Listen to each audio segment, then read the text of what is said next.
Bonjour, voici mon projet vidéo. Au cours de ces prochaines minutes, j'espère parvenir à vous expliquer le titre de ma rédaction avant de regarder de plus près le fossé qui existe à Tahiti entre les expatriés français et les autochtones.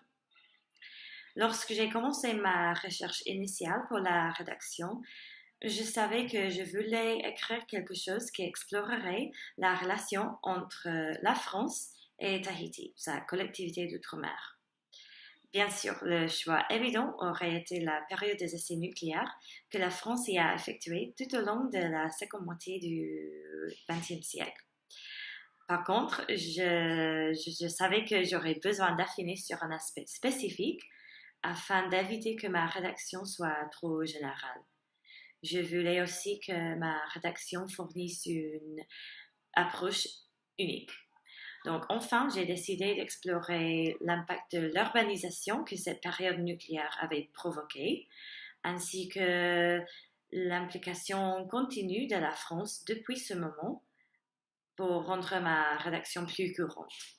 Alors que d'autres pays, plus notamment les États-Unis, ont joué aussi un rôle important dans la trajectoire urbaine de Tahiti, bien sûr, comme étudiante de français, j'étais plutôt intéressée par l'influence de la France. Mon séjour à Tahiti m'a permis de voir personnellement le fossé qui existe entre les Français et les autochtones.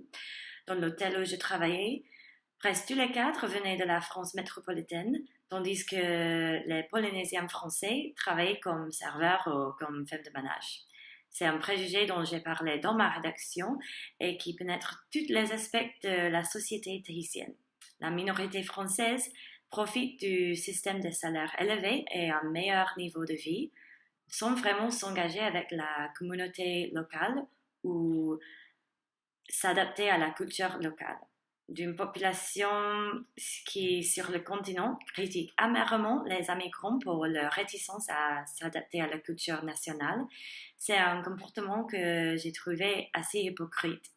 Et comme je l'ai déjà suggéré, c'est un problème aggravé par le cycle sans fin des militaires, dont leur statut temporaire à Tahiti complique davantage la cohésion sociale et culturelle.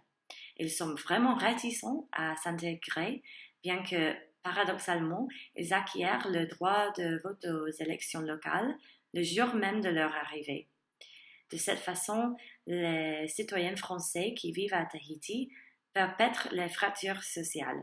Leur prédominance continue, avec un manque de formation suffisante pour la population locale, à créer un cercle vicieux qui permet aux Français de rester en contrôle et de dominer les postes de direction.